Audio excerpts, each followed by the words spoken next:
Good morning everyone. आज online mock test series का पहला टेस्ट एग्ज़ाम था। सबने एग्ज़ाम दिया और अपना अपना रिज़ल्ट भी देखा। तो जो सबसे हाईएस्ट नंबर लाए हैं, अधिक नंबर लाए हैं, वो है दीपक कुमार, टोटल 82 नंबर लाए हैं। तो इन्हीं का जो टेस्ट पेपर है वो उनको मैं आउट कर रही हूँ। देखते हैं कि कौन कौन से क्वेश्चन जो है वो सही किए हैं, कौन कौन से गलत किए हैं। साथ ही साथ हम लोग स्टार्टिंग से एंड तक सॉल्यूशन भी करते जाएंगे। तो पहला सवाल है, 125 ओम नापने के लिए मल्टीमीटर के निम्न में से कौन सी माप सीमा उपयुक्त होगी। तो 125 ओम नापने के लिए मल्टीमीटर को जो रेंज होगा, रेंज को हम रखेंगे उससे थोड़ा अधिक। कितना अधिक? तो उसके 10 गुना। ठीक है। अगर 125 की जगह और भी कुछ और नंबर का, यानी जो मात्रा होगी और मात्रा का अगर हमें मल्टीमीटर से अगर मेज़र करना हो तो उसके 10 गुना रेंज पे उसको रखेंगे। ठीक है। 1000 नहीं रखेंगे क्योंकि इतना अधिक रखने पर उसकी एक्यूरेसी जो है वो सही नहीं आएगी। ठीक है। तो R/10 जो है इसके अकॉर्डिंग हम रखेंगे। अगला सवाल है, एक 250 वोल्ट 100 वाट लैम्प का प्रतिरोध क्या होगा। रेजिस्टेंस को मेजर करना है, सीधे सीधे वैल्यू पर पुट करेंगे। जो हमारा फॉर्मूला है, ठीक है, R = V²/P। तो 25 जो 250 है, ठीक है, 250 × 250/100, इस कैलकुलेशन को सिंप्लीफाई करेंगे तो हमारा जो रेजिस्टेंस होगा वो 625 ओम आ जाएगा। बिल्कुल सही आंसर है। अगला सवाल है, 250 कैंडल पावर स्रोत से 10 मीटर की दूरी पर स्थित प्रदीपन की गणना कीजिए जबकि कोण 60 डिग्री है। ठीक है। तो ये जो सवाल है, जैसे ही सवाल को पढ़ते हैं तो तुरंत क्या याद आता है? तो आता है लैम्बर्ट कोसाइन का फॉर्मूला। ठीक है। वो फॉर्मूला क्या है? लैम्बर्ट कोसाइन लॉ के अकॉर्डिंग। तो जो इल्यूमिनेशन है उसका फॉर्मूला I/d² × cos थीटा। तो यहाँ वैल्यू सबका दिया हुआ है। ठीक है। तो सीधे सीधे वैल्यू पर पुट करेंगे, क्योंकि इसका जो निकलेगा वैल्यू वो ल्यूमेन पर मीटर स्क्वायर में निकलेगी, यानी 250 250 कैंडल जो है पावर अपॉन 10 मीटर है। ठीक है। तो इसका स्क्वायर करेंगे यानी 100 हो जाएगा। 250/100 इंटू cos 60 डिग्री का वैल्यू कितना हो जाएगा? 1/2। कैलकुलेट करने पर वैल्यू हमारा निकल जाएगा 1.25 ल्यूमेन पर मीटर स्क्वायर। बिल्कुल सही जवाब है। अगला सवाल है, 3 वोल्ट वोल्टेज के कितने बल्ब 200 वोल्ट स्रोत के साथ सीरीज क्रम में संयोजित किया जा सकते हैं जिससे कि उनका प्रचालन सुरक्षित रहे। 3 वोल्ट का वोल्टेज जो वोल्टेज के बल्ब है और सप्लाई जो है 200 वोल्ट है, तो इसमें कितने 3 वोल्ट का वोल्टेज वाला बल्ब सीरीज में लगाएं कि वो जो उसका प्रचालन हो वो बिल्कुल सुरक्षित होगा, कोई भी बल्ब खराब नहीं होगा या ओवरलोड इनमें से कोई नहीं होगा। ठीक है। तो 3 वोल्ट के वोल्टेज जो होंगे सीधे सीधे क्या करेंगे? भाग देंगे। ठीक है। तो जितना आएगा, ठीक है, तो अप्रॉक्स 67 68 इस टाइप से आएंगे। ठीक है। तो इसके आसपास जितने भी बल्ब होंगे उसको सेलेक्ट करें, क्योंकि 70 के आसपास है तो 70 का सही आंसर हो जाएगा। ठीक है। अगला क्वेश्चन है, 3 फेज संतुलित लोड संयोजन में न्यूट्रल तार में धारा होती है। तो 3 फेज बैलेंस्ड लोड, अगर कोई 3 फेज सिस्टम है जहाँ पे 3 फेज में बैलेंस बना हुआ है, ठीक है, लोड जो है तीनों फेज में बैलेंस्ड RY और B में, तो वहाँ न्यूट्रल जो वायर होती है उसमें करंट जो होती है वो 0 होती है। बिल्कुल सही जवाब है। अगला सवाल है, ECE का पूरा नाम क्या है? इसको मैंने लगातार 2-3 जो सोल्यूशन क्लास थे टेस्ट सीरीज के, उसमें मैंने इसको पूरी तरह से डिफाइन किया था। तो ECE का फुल फॉर्म होता है इलेक्ट्रोकेमिकल इक्विवेलेंट। अगला सवाल है, MCCB कितने एम्पियर तक कार्य कर सकते हैं? तो MCCB जो होती है वो 25 एम्पियर से 2500 एम्पियर तक ये कार्य कर सकता है। ठीक है। एक और जो सर्किट ब्रेकर होता है MCB, मिनिएचर सर्किट ब्रेकर, ये होती है। MCCB जो होती है वो मोल्डेड के सर्किट ब्रेकर, वो भी इस्तेमाल होती है, लेकिन उसकी जो रेंज होती है 1 पोल सिंगल पोल का जो होता है 0.5 एम्पियर से 60 एम्पियर तक होता है। लेकिन उससे अधिक अगर हमें सर्किट ब्रेकर चाहिए होगा तो हम MCCB को ही लेंगे। अगला सवाल है, अज्ञात मान की वोल्टता नापने के लिए निम्न में से किसका प्रयोग सर्वप्रथम किया जाना चाहिए। ठीक है, तो सवाल ये है कि जो वोल्टेज हम मेजर करेंगे सिंगल फेज है, ठीक है, अगर वोल्टेज को मेजर करना है तो उससे अधिक ही रखेंगे, हमें नहीं पता कि कितना वोल्टेज प्रवाहित हो रहा है, तो समटाइम्स ऐसे जैसे तो सिंगल फेज में 220 230 या 3 फेज में 440 इस टाइप से भी सप्लाई जाती है, लेकिन कभी भी हो सकता है कि वोल्टेज का मान बढ़ सकता है। ठीक है, तो रेंज जो है हम हमेशा थोड़ा अधिक ही रखेंगे, तो उस टाइम हम रखेंगे 500 वोल्ट, जब हम उसका रेंज नहीं जानेंगे तब। उसके बाद जिसके आसपास आएगा वोल्टेज का रेटिंग, सीधे उसके बाद हम लोग मान को जो है थोड़ा घटाएंगे अगर और अधिक एक्यूरेसी पाना चाहते हैं तो। अगला सवाल है, अर्ध प्रत्यक्ष प्रकाश व्यवस्था में कितने प्रतिशत प्रकाश नीचे पहुंच पाता है। अर्ध प्रत्यक्ष प्रकाश यानी सेमी डायरेक्ट सिस्टम जो होती है लाइटिंग की, उसमें 60 से 90% प्रकाश जो होती है वो नीचे पहुंचता है, 70 से 80% नहीं होगा। और अगर यहाँ कहते हैं कि डायरेक्ट प्रकाश का व्यवस्था में, तो उसमें 90% जो होती है वो नीचे की ओर पहुंचती है, लेकिन यहाँ है अर्ध प्रत्यक्ष, वहाँ 60 से 90% होती है।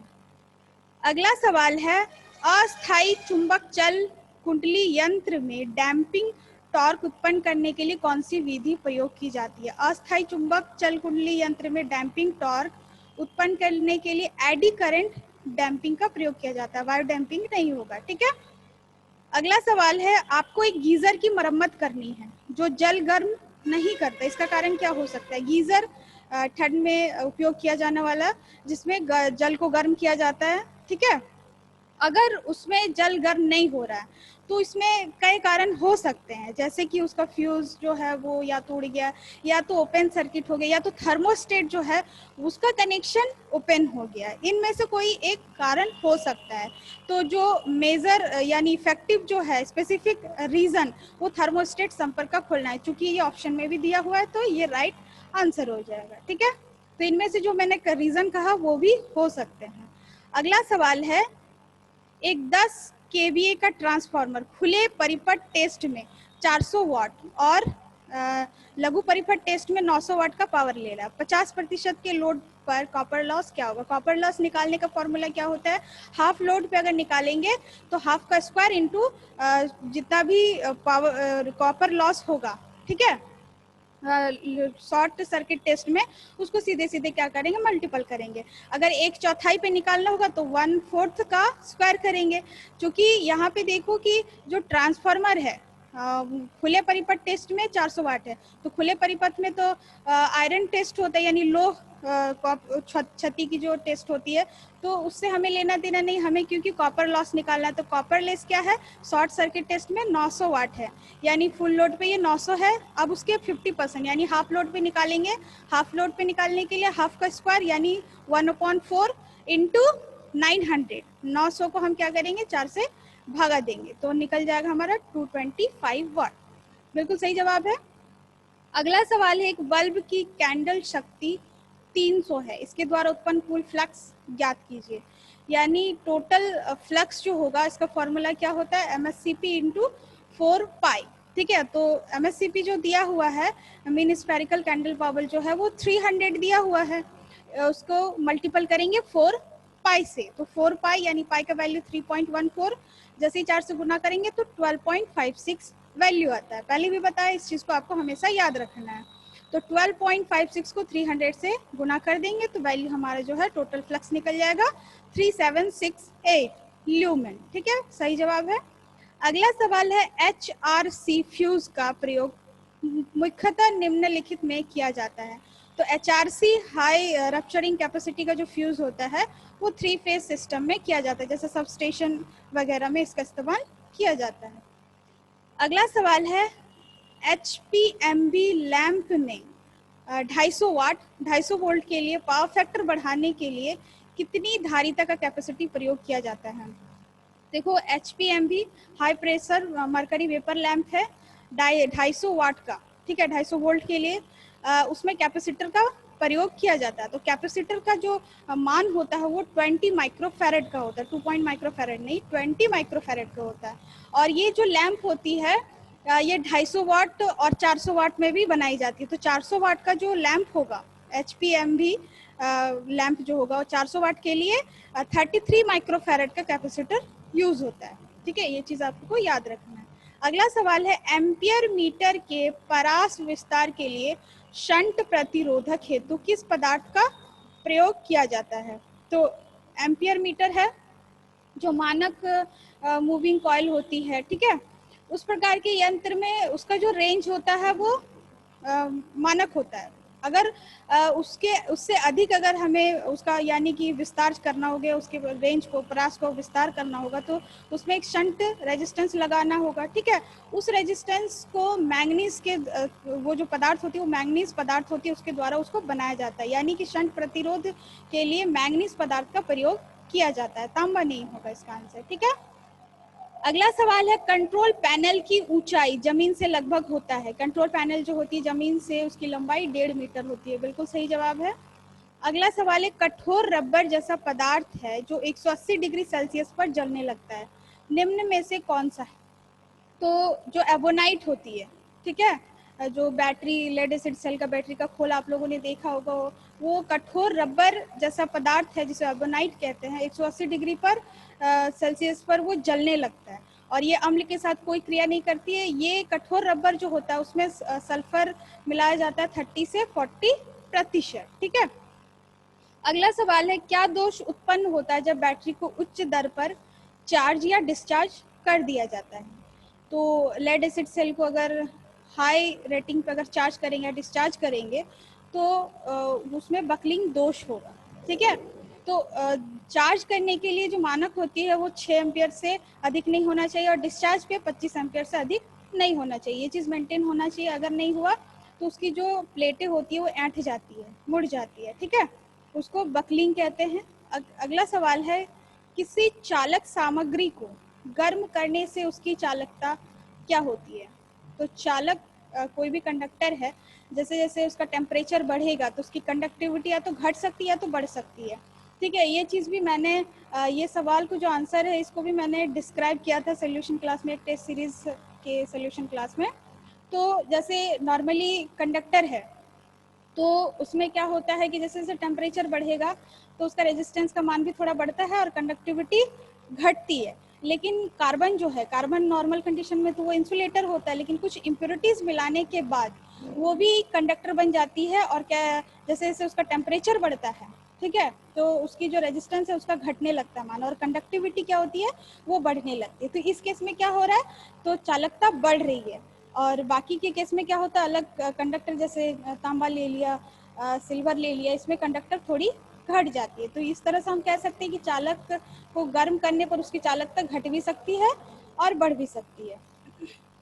अगला सवाल है, किसी ट्रांसफार्मर की दक्षता का अधिकतम मान होता है। ये ट्रांसफार्मर की इफिशियंसी मैक्सिमम से मैक्सिमम तब होता है जब कॉपर लॉस और आयरन लॉस दोनों एक दूसरे के बराबर होता है। ठीक है, कॉपर लॉस और आयरन लॉस एक दूसरे के बराबर होगा तभी ट्रांसफार्मर की इफिशियंसी अधिकतम होती है। और ये क्वेश्चन जो है बहुत ही इंपॉर्टेंट है, सही जवाब है। अगला सवाल है, किसी पंखे के विपरीत दिशा में धीमे घूमने का निम्न में से क्या कारण हो सकता है? तो देखो, कोई भी पंखा जो सीलिंग पंखा ले लिया, ठीक है, अगर वो विपरीत दिशा में घूम रही है तो इसका रीजन, दो चीज रीजन इसका हो सकती है। या तो उसकी कॉइल जो है उसको शॉर्ट सर्किट हो गई है, या जो कैपेसिटर है वो खराब हो गया। ठीक है, ये दोनों प्रॉब्लम हो सकती है। तो उसको फिर मेंटेनेंस करेंगे, देखेंगे कि दोनों में से क्या हुआ है, फिर उसको मेंटेनेंस के बाद फिर से उसको चालू करेंगे। ठीक है, अगला सवाल है, किसी बैटरी की क्षमता किस पर निर्भर करती है? तो बैटरी की जो क्षमता होती है एम्पियर आवर पर निर्भर करती है। बिल्कुल सही जवाब है, एम्पियर घंटा पर। अगला सवाल है, किसी स्टोरेज बैटरी की क्षमता कैपेसिटी निर्भर करती है। तो कोई बैटरी उसकी जो कैपेसिटी होती है उसके प्लेट के क्षेत्रफल पर भी निर्भर करती है। बिल्कुल सही जवाब है।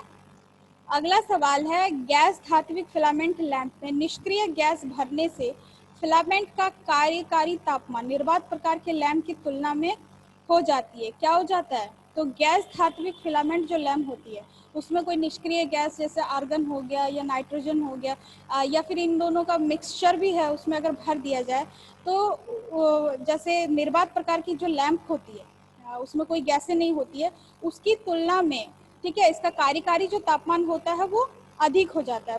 आपने जो चूज़ किया है वो कोई प्रभाव नहीं पड़ता, ये गलत आंसर है।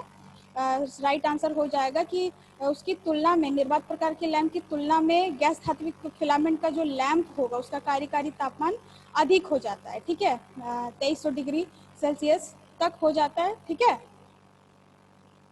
ये थी 25 क्वेश्चन। 5 मिनट का ब्रेक लेंगे, इसके बाद हम लोग 26 से कंटिन्यू करेंगे।